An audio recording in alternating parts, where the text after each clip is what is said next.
Not gonna lie, one of the most exciting things happening in our house right now is waiting for the squirrels to climb the bird feeder so that the girls can then run out on the deck and yell, "Get out of here, doofus!" It's a slow week. Let's get this podcast started.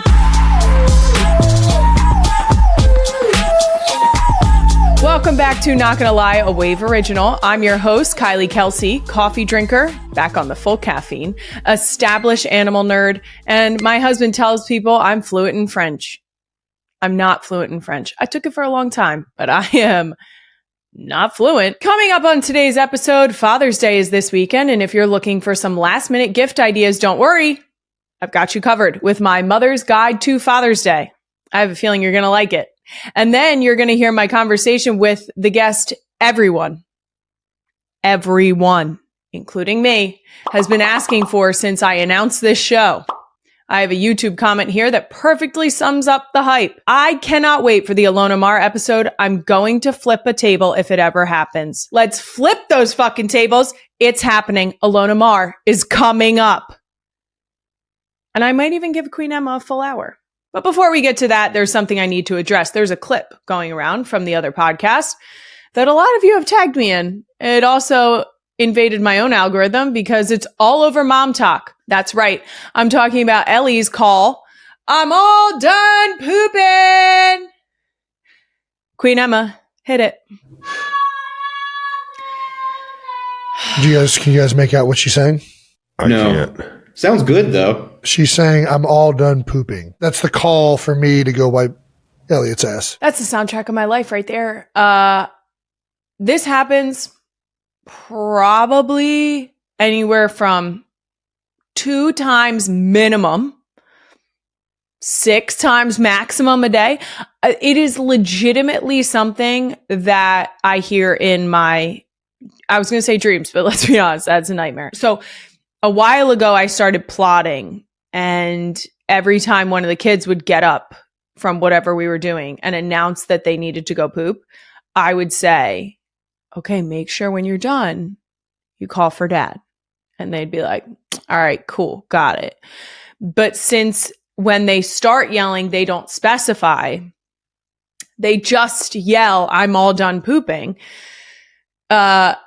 We would start passing the blame back and forth, like a fun little game we like to play. But they did keep it up for a little while that they did ask for Jason pretty consistently. It has since gone awry. They just yell for anyone that they were previously with or that they know is in the middle of something. That's usually the one they ask for, the person who's in the middle of a task. My favorite is when they do it while I'm rolling meatballs. Can someone tell me when you're supposed to stop wiping your kids' butts? I could be about to get dragged on the internet. It should surprise no one that's a real one. I don't like the idea of them wiping and then doing like the questionable kid wash of the hands and then coming downstairs and touching things and like continuing on with their life. So we are still wiping poops. Peas, everybody wipes. We're having fun, guys. I swear we're having fun. It's fine. But really, all the moms out there, can you tell me so that we can sort of add them all up and get the average of when we should stop wiping their butts, specifically for poop? Okay? Don't come for me. Please don't. Please. Women support women. Don't come for me. The other day I was on the phone with Queen Emma and she got the play-by-play of Benny's latest poop saga. Benny still needs full assistance on the potty, mostly because she wants you to sit on the edge of the tub and have a full-blown conversation with her. Then if you try to leave the bathroom, she'll go, I'm all done. I'm not all done. I'm all done. I'm not all done. It's, again, another one of those silly games we're playing. But Emma was on the phone with me and I was in the bathroom with Benny and she heard the whole back and forth. Finally, she let me wipe her butt. I stood at the sink to wash my hands after I helped her wash her hands. And I turned to look at her in the hallway and she was actively wiping her butt with her dress that we were about to put back on. And So I told her we can't put the dress back on. You just wiped it up your butt. You literally flossed your butt crack. I can't believe I'm saying this. You flossed your butt crack with your dress that you were supposed to put back on. Now, this goes in the list of ways that Benny is convinced she will get a new princess dress throughout the day. Because we've limited her to one princess dress a day. She's getting more and more creative. Well, now that that's been addressed, let's move on to Can I Be Honest? And this week, I'm getting honest about Father's Day. This year, I have such a good gift. Guys. It's amazing. Okay. I'm going to need you to probably bleep this out, but, I'm getting Jason. I feel like I nailed it, but we'll find out when I give it to him. What I've done in the past, we don't really get too crazy. I have the girls make cards because that's always very sweet. And now the girls can write their card as long as I write out what they need to write. So this year could be the first year that Jason gets handwritten cards for Father's Day. Wyatt has done a great job of I spell things out and she writes it out. We're still getting our spacing down. It's like one giant word. Like the sentence is a word.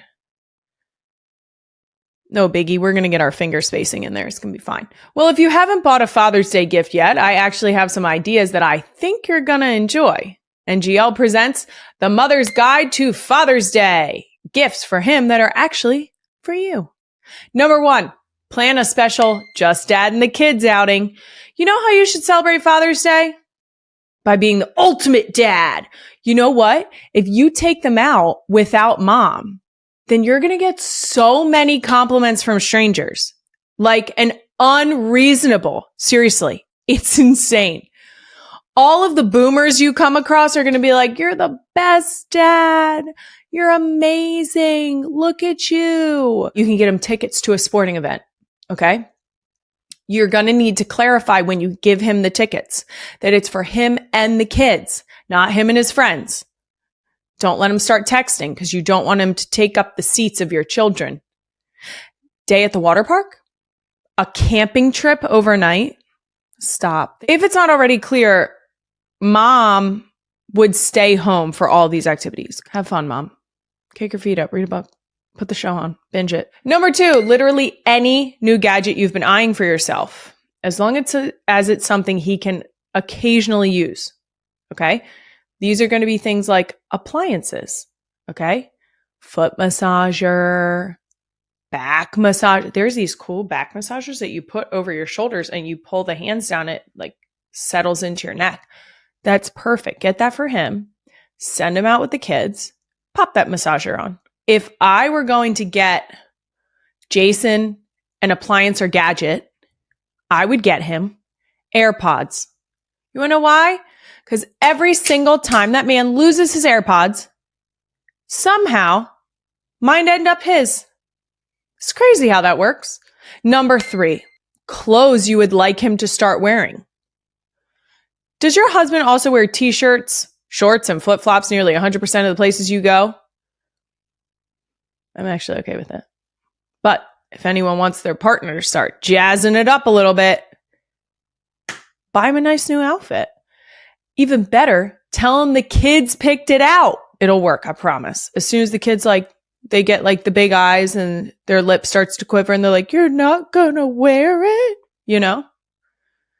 If I personally was going to buy Jason some clothes, I'd probably buy him a banana hammock. Just kidding. 4 kids is enough. Number 4, a couple's vacation. Celebrate fatherhood the right way with a child-free trip where no one's yelling at either of you to wipe their butt. This is a very good one. I endorse this one aggressively. If you can't get away for too long, it also works for concerts that you might really want to go to, or even a new restaurant you've been wanting to try. I did, in fact, make a reservation for Father's Day at a restaurant that I do indeed love. The key is that Jason also loves it. So that's a win-win right there. I do very much endorse a parent trip, a child-free trip. We are not in the phase of life where we are able to do that at this very moment. But last summer, we had a couple child-free trips that were lovely. And that's how we ended up with Finn. And my last gift idea for dad, that's actually for mom, new home improvement tools. That way, let's say you need something hung up. Okay. A new picture, a mirror that you got. Get him a new drill, guys. And then it's like, now you're ready to hang that mirror that's been sitting on the floor for 6 months. Bonus tip, beware of gifting TVs or really anything with a screen, because that might also be for you. You might get to watch your shows or your movies on that. And that could benefit you, but the chances are he's going to want to show you some stuff on there. Maybe he's going to pop up some YouTube clips of golf swings, or I don't know, he's going to like screen share something there that you already saw on TikTok like 3 weeks ago. He could potentially play movies like RRR or Seven Brides for Seven Brothers. Does it sound like I'm speaking about specific events? Whatever. Just be careful of screens. Don't do that. That's it for my mother's guide to Father's Day gifts. Let me know what other gifts you get for the dads in your life that are actually for mom at NGL with Kylie. We'll share some of our favorites because I'm genuinely curious. I always get stuck on gifts, and they can be for us too. Moving on, I'm going to answer a question one of the real ones sent in for me in a brand new edition of Ask Me Some Things, because Ask Me Anything needed boundaries, you crazy jackasses. Ask Me Some Things is brought to you today by LinkedIn, who's asking job seekers to dare to discover. The question is from Jenna H. Rose on Instagram. What did little Kylie want to do when she grew up? Well, if last week's episode was any indication, I definitely wanted to be a veterinarian. And if you ask me now at 33 what I want to be when I grow up, I'd still say a veterinarian. I love animals so much. I just love them. Now, maybe I can never become a veterinarian, but I was a hell of a babysitter, a lifeguard, a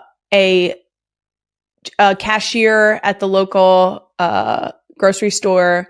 Actually, you know what? Queen Emma, can you pull up my LinkedIn? Let's go through this the right way. Now, for starters, this photo, it's me on a beach with a blue and white dress on. I still have that dress in my closet right now.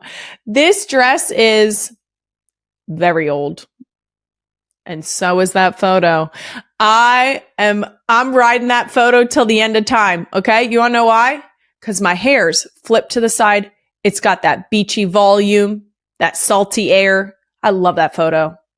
And by that, I mean, it's just a photo where I was like, that works. Put it on there.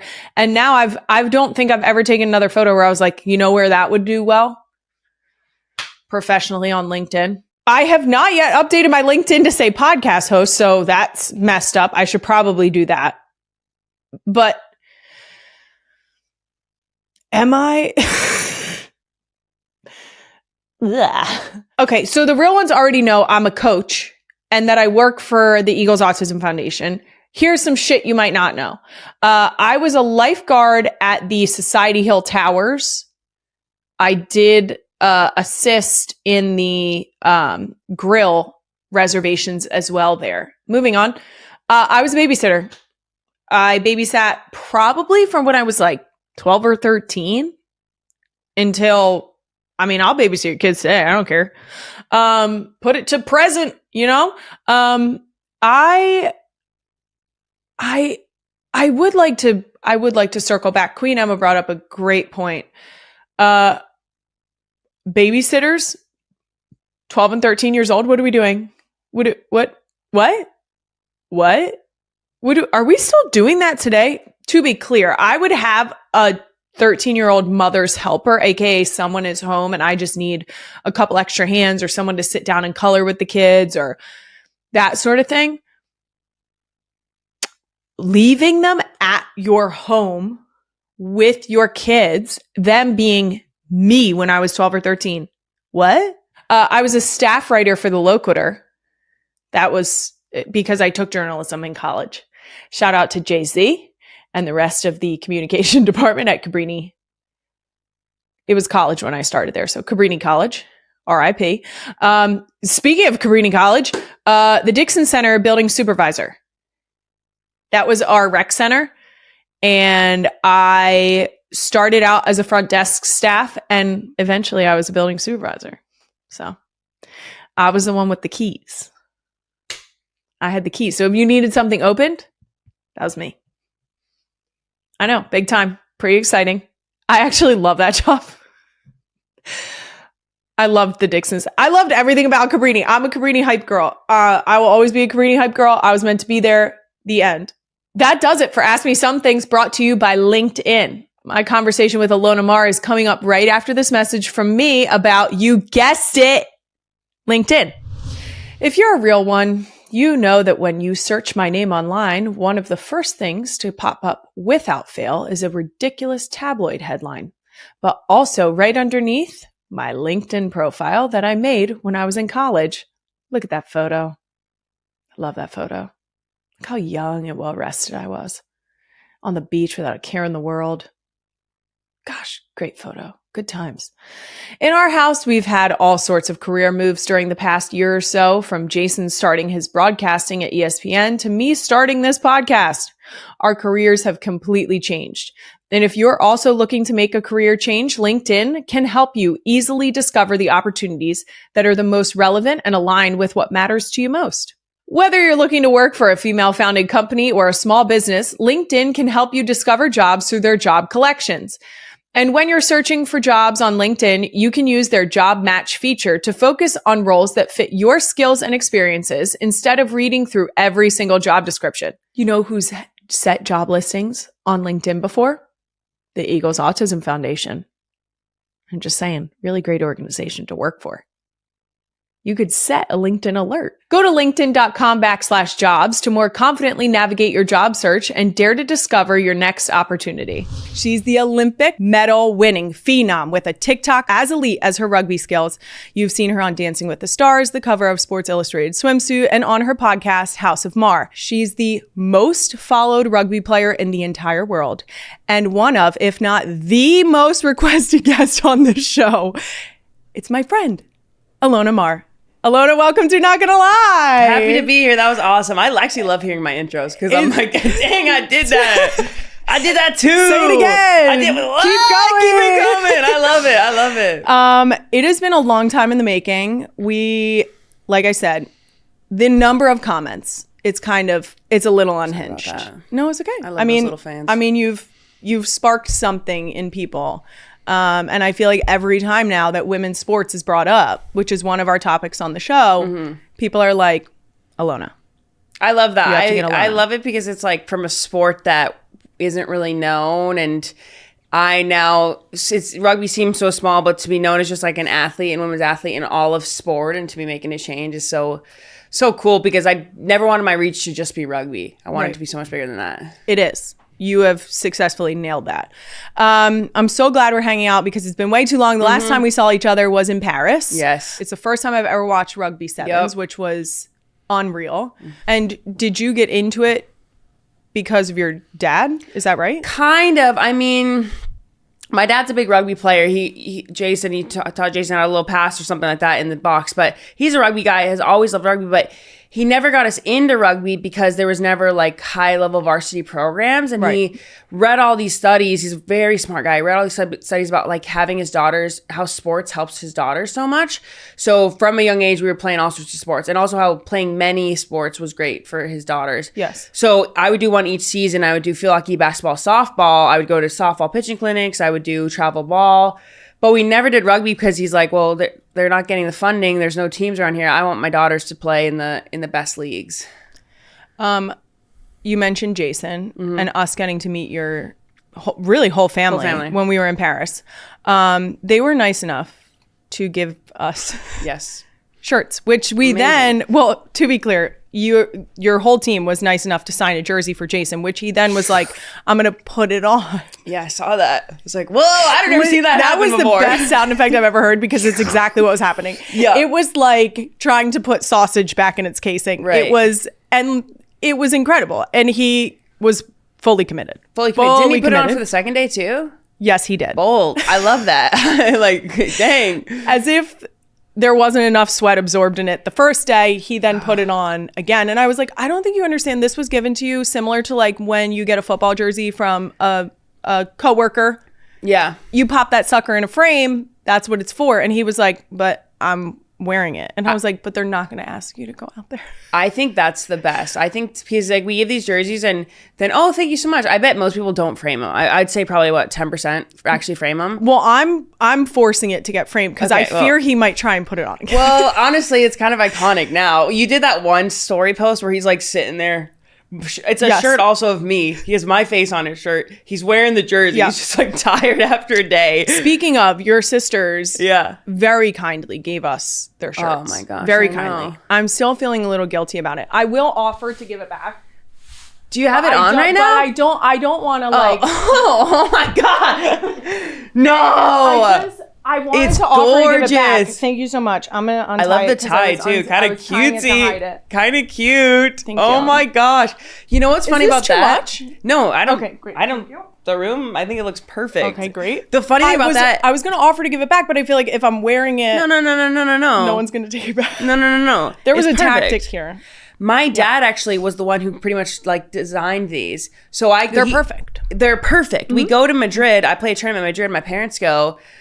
My dad doesn't tell anyone he's designed this shirt. He designed it off like Amazon or something like that. It was like, I think it had hearts in my face on it too. And he just showed up in Madrid wearing this. He was so proud of himself. Everyone loved it. And the cameras loved him wearing it. And so for the Olympics, my sister had even more made and everybody was wearing it. Yes. So it's just a chill piece. Yeah. That's Just like super kind subtle. of understated. Yep. Yeah. Like could be worn. Well, the best part is that we then proceeded to wear them to gymnastics. I saw that. Yes.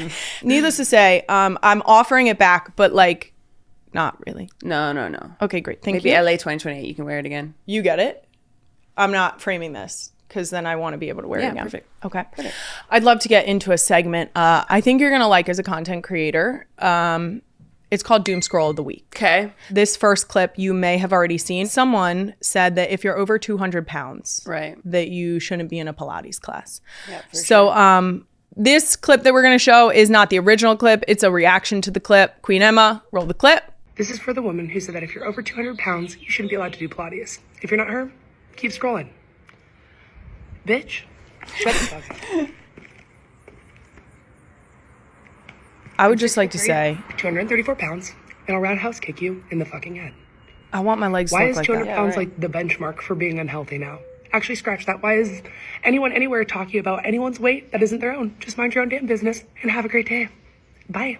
Now, I'm assuming you saw this. I did see it. Yeah. And how do you feel about that? I think with that, it's just like so people's ideas of like weight and health are so wrong. Yes, you have personally talked about BMI. Yes. Yes, that you would technically be classified as obese. Yeah, I'm That's considered massive on a That's- BMI scale, you know?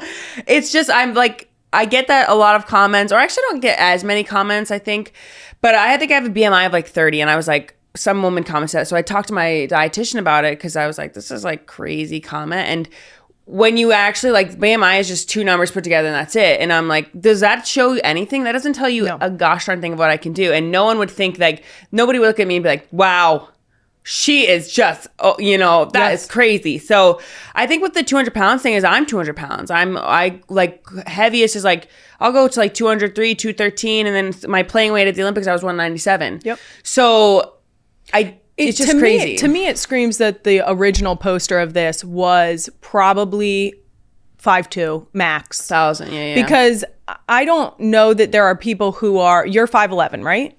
Okay. Okay. I'm like 5'9". I was gonna say, is it? If I you was gonna round say, up, it's is like it- 5'10". So it's a roster height. Got it. Yeah. Whatever. Right. Keep going. Anyway, breeze over that. Yeah. Cut that. I feel like at my height specifically, that I've always teetered this like area of, especially when I was playing, of just, I mean, high 100s, close to 200 when I've been pregnant, over 200. Yeah. But it's not like anyone would have looked at me while I was pregnant and been like, ooh, she really packed it on. Yeah. People don't realize that like your frame, how are we supposed to help being that close to 200? And why, like you said, why is 200 the benchmark for like, wow, you're really unhealthy? Well, and that's been my thing recently, is I've like this idea of kind of skinny and that coming back. I really think that some of our bodies are just meant to be certain ways. Yes. Like I'm big, we're tall. I believe that I just don't think I'm not supposed to be skinny for my frame. I have broad shoulders. I have, I just think there's a natural way, and I think we're forgetting that. Like, we're not all, there's some women who are meant to be thin, who are meant to be skinny, and that's just, I've seen them eat so much and they just stay that way. There's some of us who are meant to be a little bit bigger, and I've seen people who are so healthy and like who live such fulfilled lives, over 200 pounds. And that's kind of like why I'm constantly putting out these body positive messages, because it's like, it's never ending. It's also funny as an athlete to hear someone make the idea that Pilates is like the measure of like Pilates is the class. Like how many workout classes, boxing, all these other ones that are like built in strength the same way that Pilates are. Like Pilates is built in strength. The fact that you're trying to be like, you need to be dainty to do Pilates. Sorry, you have to be skinny to come in here. No Pilates instructor, well, hopefully no Pilates instructor is like, sorry, you have to be the fittest you've ever been for me to train you. You have to have a six-pack. There's no point if you don't do Pilates without a six-pack. Like, what? We like to go from here to go up. Like, yes. Next up on Doom Scroll. Yep.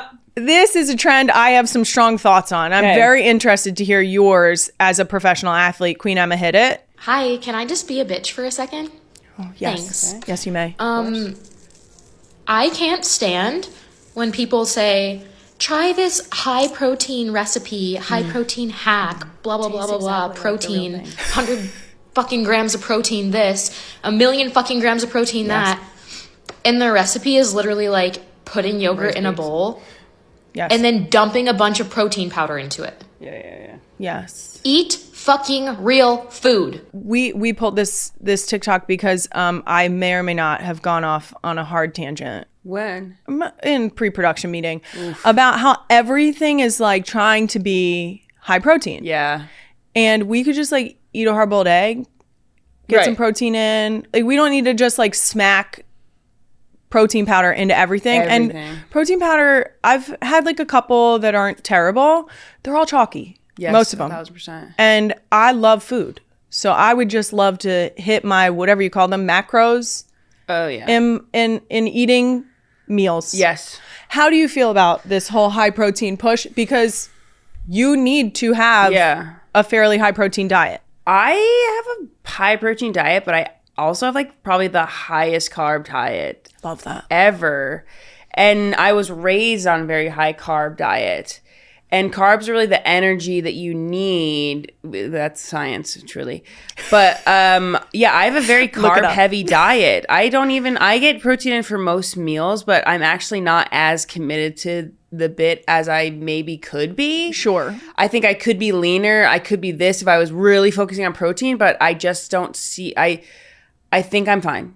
And also when I look around, it's so cool to look at other countries, what other countries eat. Like when I go on tour and I see some of these countries, like England's very carb-based country as well. So the girls will have like 2 pieces of toast and some beans on their toast. It's very brown. Yeah, well, I'm not saying it's yummy. I'm not saying it's that good. But so my concern is just that like we're trying to pretend like when we blend up some cottage cheese and put it in the freezer that it tastes like ice cream. You get what I'm saying? Don't lie to yourself. That's what I'm saying. Eat a couple scoops of ice cream. It's okay. It's okay. Then eat a hard-boiled egg for your protein. Right. You see what I'm saying? I saw recently one. It was like protein tiramisu. She dips the rice cake in espresso and then she puts like Greek yogurt on there. I was like, that's not even fucking close. That's almost offensive. Don't lie to me. Don't offend tiramisu like that. Yeah, of course they put protein in the yogurt too. I'm like, I couldn't even be satisfied. There's no way. There's no way. But then why eat it? You see what I'm saying? They're just, if it's not going to scratch the itch. Yeah. Or if you're doing it just to try to scratch it, what are we doing? Just eat the fucking tiramisu. Yeah, I really think we've lost the plot on that. And my dietitian does want me to get a lot of protein in. Thank you, Jackie. I'm working on it, but I personally am more of a real food person. So like if after training, I'll have a quick protein shake. Like that's very easy, quick protein. But like if I can, I'm going to have the eggs. I love like beef jerky and biltong. I just think, I mean, maybe I'm wrong in science, but I don't know if we need that much because I'm doing fine and I just had a bagel this morning. So you're telling me you're not going to lean into the carnivore diet? Oh, I love. You love watching people eat a stick of butter? I'm like, why are you dipping that in just an egg yolk? No. You think that's right? No. To round out this week's Doom Scroll, one of the most iconic runway walks I've ever seen. Let's see it. What? I was feeling myself. You should have been. Are you kidding me? Look at me. Are you kidding me? Hey. And you hit it at the end of the run. Yeah, I did. Stop it. Are you? Oh my gosh. This is the finger gun, right? Look at me. Hit it. Hold on. Yeah, I'm going to hit it. There it is. Outstanding. Thank you. I've never felt as hot as I did in that week. It was outstanding. Thank you. Were you nervous? I was nervous, but I'm going to be honest, I love attention. I love it. So I get out there, people start clapping for me. I'm like, this is it. Yep. Watch me shine. I love it. I do think it helps that you get to walk runway with no shoes on. Because I think smart. Yeah. Right? That's, I feel like, the nerve-wracking part for me. The idea of a runway, don't put me out there. Right. Not teetering. Yes. And if you see some other shows where the girls are wearing their heels, and if you can't fully walk in a heel, it's obvious. It takes the sexiness out of there. It does. I tried to walk as normally as possible. There was like oh my God, I cannot stop looking at myself. Well, I tried to not be, I was learning some tips. Like some of the models were saying walk on your toes. And so I was trying, and I was like, I'm for sure going to look dumb. But there's just some things I wanted to vibe with the crowd, feel it. And I felt very confident. I think I don't know why that week was a big week for me, but even just seeing myself and seeing I'm definitely not my heavier that I've been. I'm not in Olympic fitness, but I feel really good. And I just love that other girls get to see that and see how confident and beautiful I feel. So I was like, if something doesn't happen for me after this, I don't know what will. Come through. We'll see. But yeah, I'm hot as heck. That does it for Doom Scroll of the week. I'd love to circle back to rugby. Looking at your rugby future, you said you're competing in LA in 2028. I am going to try to. I think it would be so cool to play in a home Olympics. That is my goal. But I am still in a phase of trying to figure out what my love of it is, my why for rugby, because I feel very fulfilled after the Olympics, getting a medal and doing all that. So I'm trying to figure out now, what is it to put my body in line? Because Jason knows it's a lot. He's from what I've seen from the documentary, he's his body's a little messed up. Yeah, you know what I'm saying? He's just golfing now. Yes, very much so. That's what I feel too. Is playing while I still love it and not it's a chore, and also I still feel good is what I'm battling now. And I've been so kind of have all this with the social media on the side, and I love doing this. I love doing the social media, the swim weeks and the shows. So I hope that I go back in a couple years and I'm I can't wait to work my ass off to put in a grind. Because when I think about doing a fitness test, I'm turns out I don't know how much I love rugby. You know what? Put me off the bench. I don't want to. You know what? Marathons. Well. Fans also recognize you from your signature style on the field. For anyone who doesn't know, you always wear lipstick while you're playing. Yes. Why do people have such a hard time understanding that athletes can be feminine as well? I think to be taken in the one, because sports were always such a male dominated thing. So when women got, years ago, when women started getting into sports, it's okay, well, only the men have been doing it, so we got to do it the way the men have and be as physical as whatever as possible. And I just hope that the tides are turning because, and I think you've probably felt it as well playing sports or whatever. I think it was always in any sport I played, whether softball, basketball, it was this stereotype that went along with it and that you had to be this to play sports. And I was always I don't ever feel that way. I've never felt like I am not feminine when I put on my jersey. I've never felt like not like a little lady when I was, bossing up in the paint. Like, I just thought it was so interesting that there's a stereotype around me. And I mean, I remember from a young age, I just have this vivid memory of being in the locker room or the weight room in high school. And some guy was like, oh, yeah, you're really like, you look really manly or something like that. And I remember that. And I was like, wow. Talk about hurting. But I just remember, like, I don't feel that way. It hasn't stuck with you at all. No, I don't remember. No. Barely remember it. Was it by the desk in the weight room? Was his name? No. It's always so interesting that we have this stereotype. So I think it's changing because it's shown that doesn't matter if you look this way. If you're the most beautiful woman, you can be a great on the pitch, on the field, whatever it is. And I hate that even sometimes like attractive women, they're not believed to be the best player. Like there's some beautiful rugby players or beautiful soccer stars. Or some people are like, no, there's no way she's that good. There's no way she's that good. I'm like, you think that that's like stops her from running hard? It's a whole thing. I will say, I do think to some degree there is an idea of like people felt emasculated.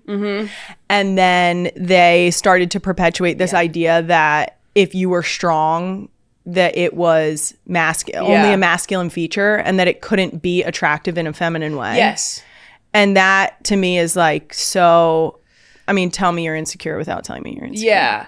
I don't know. I mean, I think, strength and muscles have always been associated with men and masculine. And I think that's fine. But I just think it's maybe a rewriting of it. Or if that is a masculine feature, okay. But I feel so beautiful with it. And I feel so strong. So I don't think I've ever felt like more comfortable in my skin than on a field hockey field in my uniform.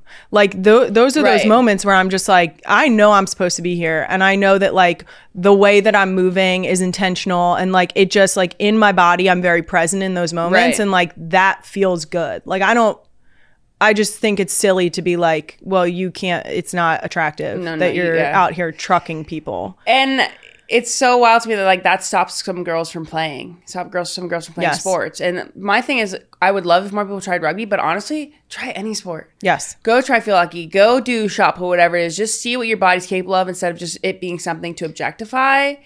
I think go do the Pilates, except if you're 200 pounds. Okay? I'm just kidding. Go do the Pilates at whatever size. Go try anything. Like, your body isn't just a thing to be looked at. It can do amazing things. It's also crazy how many options you have. Yeah. You have every option under the sun for different types of sports or way to get your body moving or competing. And the idea that all of our bodies are supposed to do one specific thing or sort of pigeonhole yourself. Yeah. Not only is it your body, but it's also the way your mind works. Like I've talked about recently about how I coach now and say that you can either be a Jason or a Travis. Jason, my husband, is analytical. My brother-in-law, Travis, is very fluid, like turns his brain off and just goes. Yeah. And so we talk about that a lot. Those two mindsets, you can find spaces for them in any sport. But ultimately, like they might do better at one sport than another sport. The way you learn might dictate what sport you should get involved in. Like all of those things come into play. I think it's so sad that some girls might not have the opportunity to try a bunch of different sports, but also some of them are just told like, this is a sport you're going to try. And then when it doesn't stick or it doesn't feel good or you're not excelling at it, a lot of people I think get really discouraged. Speaking of your lipstick on the pitch, you have one of the best videos I've ever seen on social media. A little friend to walk out on the tunnel. It's not even a friend, it's your twin. I was like, looking in a mirror. Right? How does it feel to see all these little girls that they want to be like you? It's so fun. I love it because like even with this little girl, I was like, oh, that's me.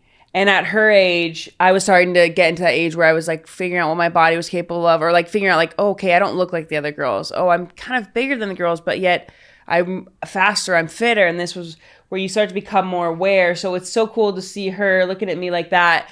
And she's wearing the lipstick because they put on the red lipstick. They're like, oh, I did this because of you. And that was really impactful for me because I put myself in her shoes and to see where, it was almost like what it was to where it could be. All right, let's switch it up here. I feel like you're the perfect person to help me debut this new segment on NGL. I'm calling TMI. I have recently been informed that TMI, the traditional way I knew of it is too much information. Yes. But recently I have seen in a lot of TikTok comments that people have switched the meaning, that it is now tell me immediately. Oh my gosh, I can't keep up. I can't keep up Who's doing either, this? but Young kids? I'm not gonna lie. Okay. I love the idea of tell me immediately. Okay. Because in a situation, specifically my most recent situation was birth. I always tell people that I want to know everything. Like, I want to know people's horror stories, because if I go into birth and it's not that, I'm like, A win. that's a win. I didn't end up like that. Like, It's a risk you take. I didn't give birth in on the way in, you know, Yeah, I didn't give birth in the car. Not like Janet. You see what I'm saying? It just feels a lot better. Yeah, And I okay. also feel prepared, you know, Yes. because I'm like, what could happen? Tell me all the things. Would you say you're a too much information person, or no. tell me immediately? Oh, number 9. I had too much information. Are you? I also think it's funny that that's now changing up, because I could see you just messaging your friends and they're like, they say something and you're like, TMI, meaning tell me immediately. And they're like, oh, sorry. Yeah. Was that too Whoops. much information? You're like, oh, no, sorry. The kids are saying tell me immediately, whatever. Yeah. That's it. The kids. You got to clear that up. Interesting. I'm hip. I swear. Rugby is a physical game. Yes. And maybe even more so than field hockey. I'm going to need you to tell me immediately about how you broke your nose. Oh my gosh, that was terrible. Okay. So this was in like the last 20 minutes of the game. My wing like didn't come up. We got a little mix up. A girl kind of gets by me, so I go to chase her down, and then my teammate comes to make a tackle, and then I make the tackle, but we both don't fully make it because she passes it, and I just like bump my nose on her arm in just like the certain right way. And then I get on my hands and knees on the field, and I'm like gushing blood. Yep. And I just was numb. I was like, this is I'm getting angry. I'm like right by the stands too, so all the fans are watching. The doctor comes out. The trainer comes out. I love when they're like super chill, like they know you've done something bad. They're like, okay, we're just gonna plate this on here and just hold this real tight on here. I'm like, okay, yeah, I know what's happening. So it's bad. So it's bad. So I go I walk out. I'm like still dripping, got it all over. I walk out, go to the med room, and he's about to stitch it up. And I was like, is it crooked? He's like, yeah, it is. I'm like, put it back into place. He was like, well, how well do you handle pain? I was like, I don't care if I pass out. Yeah. If I die on this table, I want to look good in my coffin. Put that back into place. And it wasn't even that bad. I was like, he just pushed it a little bit because it was like slightly off. And I just like, why was that not the first thing you did? Why were you going to do that stitch it out there? Do you know who I am? I literally spent all my day in front of a camera. Yeah. So I felt very numb afterwards. And the classic thing about rugby is it's like just play on, really. So he was stitching me up. He's like, and then you just get back out there. I was like, what'd you say? I'm not getting back out there, buddy. And then some guy goes and gives Olivia, the manager gives Olivia a new jersey, like, and then she'll just put, because you can't have blood on your jersey, she'll just put this on. And Olivia's like, what? I feel like they should have known it was bad when you have to switch jerseys. Like, for those who don't know, there is a liquid that will take blood out of a jersey if it's like a couple drops or like a little scuff. If you have to switch jerseys, I was like, we've done too much. I'm not going back out there. And I didn't. He put it back into place. He stitched it up. I was just so pissed the whole game because it was hard. It was like, this is my face. Yes. I enjoy it. I enjoy my nose, and also it's like I like breathing. I like breathing. My thing is being in front of the camera, and so I was very sad. I think I cried a little bit, but then the girls were going out that night, so then I went out Naturally. and got drunk. So it was fine. It felt better. It felt really good. It felt better. All my blood loss. It's funny that you say that the trainer moment is the moment you knew it was bad, because I had a similar moment in college when I split my forehead open. Yeah. And the trainer came out and she knew that I was just sort of like, it was my senior year. She knew my tendencies at that point. Right. And she was like, I was like, how bad is it? And she was like, I'm going to be honest. I'm pretty sure I can see your skull. So it turns out you couldn't see my skull. It was just the tissue underneath. I did have to get inside stitches and outside stitches, but I've also broken my nose. I got a field hockey stick laid across my face. It looks very good. Thank you. They didn't put it back into place right away because, and I quote, the one bone was flapping like a swinging door, I believe is what the surgeon I just got said. chills on my back. So My sorry. straps just raised. You did mention that you're a too much information person, and now No, I'm I giving like you it. too much information. And so then you got to fix later? a week later when the swelling went down. Yeah. Yeah. It was one of those where it happened, and then you sort of put your hands up, and then you do the check, and you're like, cool, got it. And, you know, as quickly as your face bleeds, and you just have like a pool, and you're like, Mom, start the car. Right. What are you going to go with now? Are you going to use TMI as tell me immediately or stick with too much information? I'm going to stick with too much information Okay, because that's what it was intended as. Yeah, I think so. We're not pulling Don't let some these like kids take this from us. Ever. Never. You can't have it. I won't allow it. We do need to touch on your dancing. Of course. Yes. First of all, one of the sweetest things I've ever seen is your relationship with your partner, Alan. Yeah. That's my buddy. Delightful.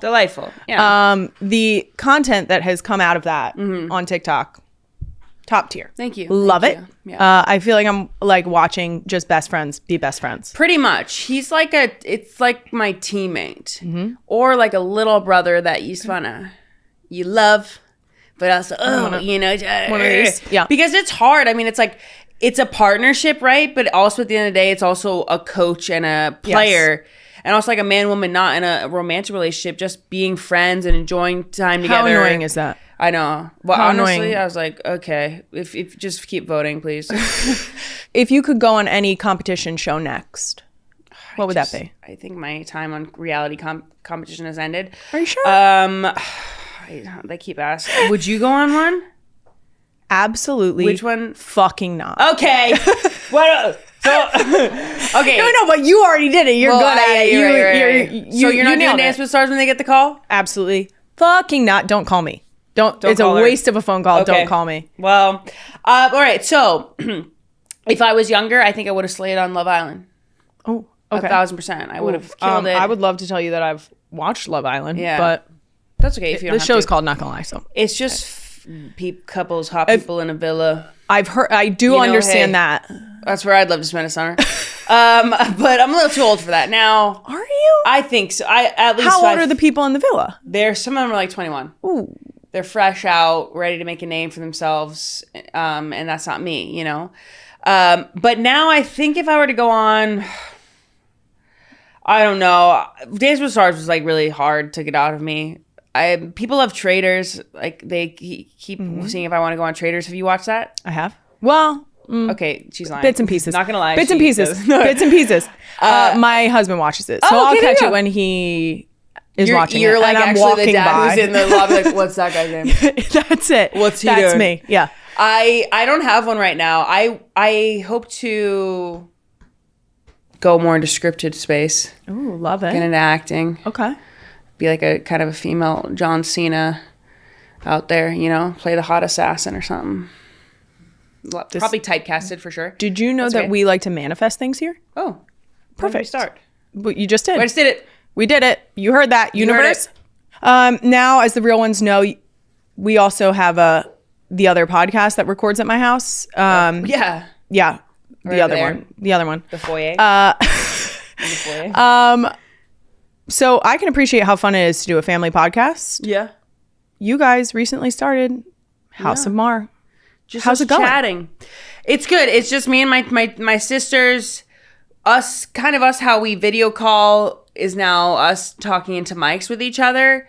It's been good. I think we always have something to talk about. That's what I think makes it so special. Is conversation is so important to us. It's so important to our family. Every night we have a family dinner. We sit around and chat, and we know how to converse, and we love sharing things with each other. Like, they're my sounding boards. They're who I tell everything to, and hopefully they do the same for me. But it's been a lot of fun. I think it's a realm that I wanted to get into and to build something and to have people as well. They see me online, but also they get to connect with my sisters and my family to almost be like you're part of it as well. You mentioned earlier, Olivia is the creator of Girl Dinner. Girl Dinner, yep. Love it. I am a Girl Dinner regular, although I have since graduated to Mom Dinner. Because I eat the crust off the peanut butter and jelly that I cut off and the last couple bites of the macaroni. As a TikTok mastermind, do you think we should attempt the Mom Dinner trend? I think you could try it, because one thing about moms, they will eat anything that their kids will spit it up, and they'll be like, and they'll throw it right back in. I'm like, what the heck? Moms, man, it's crazy. Like, I mean, I have been, on that thought, I have been subject to a wet chip. I don't know. It's when the chip is licked and then put back in the bag as like a surprise for later. I love that. Babies will just like, they have their hands and they just get it and then they give it to you. And it's like stuck over their hands. I do have to. You eat that. I am known here as a germaphobe. Like I am. So the people who like take cute little like, oh, you want to feed me? Oh, and they like eat it out of their kid's hand or like their kid wants to share. I will fake that shit till the day I die. Really? You won't eat that? No. Oh, okay. I will say, up to a certain point, I will. When they're learning to pick up things and they're sharing and they're under probably a year old, sure. Here, mommy. Yeah, I know where it's been, right? I know where your hands have been. I know where the snack has been. It hasn't left this since I put it on there. My older kids couldn't fucking pay me. Could not pay me. I don't know what you've touched. I don't know when the last time you wiped your ass or washed your hands. Yes, so right. It's not me. It's not going to be me. I'm not going to get caught eating a crusty goldfish. Yeah. Or a wet pretzel. I'm out. I said wet pretzel. That's what I said. A wet pretzel. Okay. They lick the salt off and then leave them in a little stack. Like it's. You don't eat those. You eat them. You don't eat them. You couldn't. I'm scared. But some moms do. A lot of moms do. And do. Empowered to you, ladies, because it's not me. Which I think I could I feel like I'd be the type who I'd just eat anything I'm like, I push you're me. Yeah. Put it. I saw this one cute video of this kid who was like beating her dad. She had like, did you see this? She had like a big old handful. Her dad's like laying on the floor like, oh, yummy. She goes home and just shoves the handful into his mouth of like the treats. Hilarious. That would happen in our house because Jason will accept anything. He will. Yeah, Okay. for sure. Share with dad. Sometimes I'm like, go. Dad really wants. He said earlier he was like, pretzel. I want. That's what he told me. He told me a earlier. wet pretzel. That's what I want. Is that yummy? Yeah, soggy makes it sound not as bad to me. Wet pretzel sounds worse. So I'm gonna stick with wet pretzel. I'm on wet pretzel. I kind of like that. Okay, but I hear what. Come on over. We have what plenty. They're doing though. Come on over. Okay. For dinner today. For mom dinner today, we have wet pretzels. I think you could have something there. Okay. I think it could be like, hey guys, I'm eating mom dinner. I have some wet pretzels. These are the ones that my kids have actually licked off. This is a potato chip she threw back in the bag. Yes. And then this is, and you just go like that. Yeah. Okay. We'll revisit. Okay. Well, speaking of moms, I'm very close with my mom, Lil Lise. I just this morning described our relationship as codependent because I love my mom. When my car starts, I'm pretty sure that it calls my mom. It's the weirdest phenomenon, but it happens every time. It's weird. So I'm going with it. I love checking in with her. I heard you are also close with your mom. Yeah, I love that lady. You called her. Yep. Keep going. After you finish the sentence, after you lost your virginity. Yeah, I did. How did that conversation go? Well, honestly, it's because I was like, I say it on my pop. I was like, shit, mom, lost my virginity. I'm probably going to be getting it. So we've got to set up a gyno appointment for me. Like, and this, mind you, this is in my 20s. Yes. Okay. So like, mom, I imagine they're going to be knocking down the door now. So let's go get a gyno. Yeah. Open for business. We're open for business now. But I called her, like family was over, called her because I say I'm not going to tell my family. I'm like, no, I'll keep this to myself. I literally cannot. I have to share. I'm a TMIer, too much info. I got to share with people. I called my sisters, and I called my mom. Then I called my friends. She was very, I don't know, it's going to be fun for you when this happens to you. Yeah. She acted very calmly. She was like, oh, okay. Yes, very cool. Yes. Uh-huh. And I guess she didn't sleep a wink that night. But Did she tell you that? Yeah. Well, no, my dad or something. No, not my dad, because I didn't tell my dad. He still thinks, hopefully just kidding. He's probably not that dumb. She did not sleep. I think she told me that later. Like, I didn't sleep at all that night. I was like, oh, really? Oh, sorry about that, Mama. That's weird. But she also wanted that. She wants us to feel like we can tell her anything. Yes. And she's done such a great job of it. We go to her with anything. I tell her a lot of stuff I do now. Probably shouldn't. Now, how do I achieve that? With my own girls? Yeah, interesting. Because I asked my mom openly. I'm like, Mom, how do we do this? Yeah. how do I create this? How do I duplicate this? Because I want my girls to be able to tell me things. Great question. I think like my mom, for us at least, was never like putting on pressure, like you can't do this, you can't do this. So even when the sex talk came, it was like more like, well, you know, when if the time feels right or when the right person came. And so I never thought of it as like this cool thing I had to do. Whereas like I had some classmates who were like, just had sex just to have it. I was like, why did you do that? So like, whereas with my mom, it was like, this is something, it's not bad to do.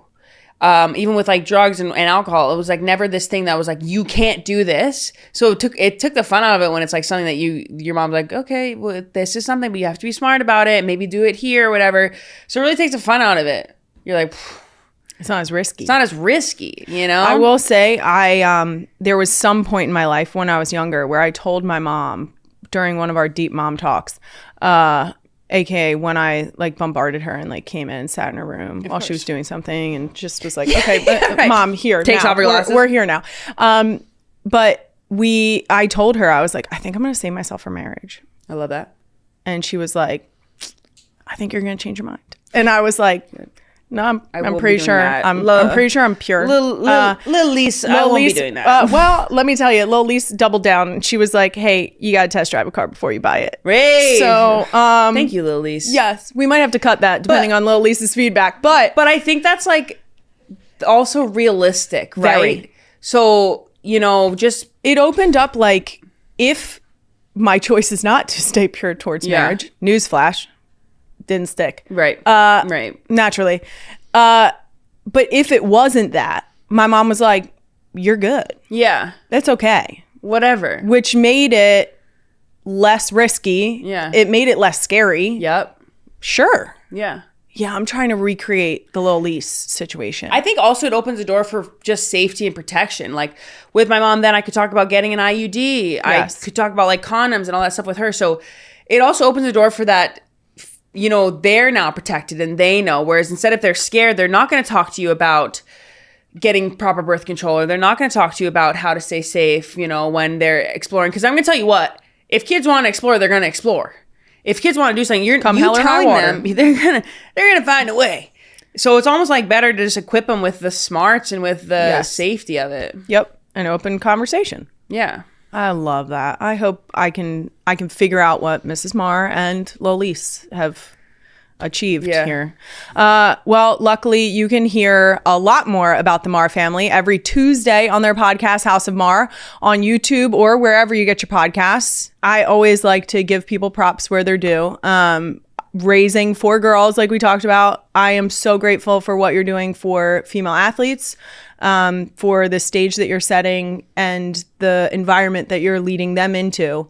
And also just the conversations you're having. You're a fucking badass. I don't need to tell you that. Thank you. It's really cool that my girls get to have examples like you in the world. Thank you. Thank you. And that's a wrap on another episode of Not Gonna Lie. You can find even more clips from my longer conversation with Ilona on my YouTube channel on More Shit Monday. I'll be back next Thursday with a brand new episode. In the meantime, Jason is bringing back Beer Bowl. That's what we need. For its 3rd year in Seattle City, New Jersey. And all proceeds will go to the Eagles Autism Foundation. That's what we do need.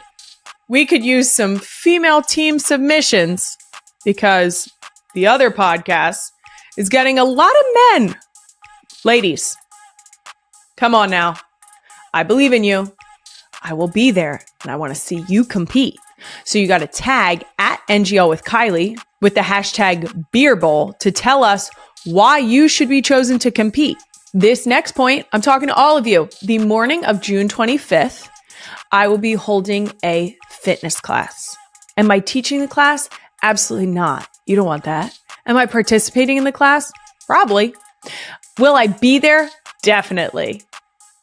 And I will also be doing a giveaway for all the registered participants. Yep, that's right. You're going to get a Kylie's Favorites giveaway. What? That's exciting. I hope I get one. How will you find out when registration opens? By following at NGL with Kylie and following my personal social media. I don't know what my handle is. At Kylie Kelsey? I don't know. Whatever it is. At Kai Kelsey? At Kai Kelsey. That's what it is. I know that. Okay. Follow me. Brad, I'm so sorry you have to piece together this fucking shit show of a fucking announcement.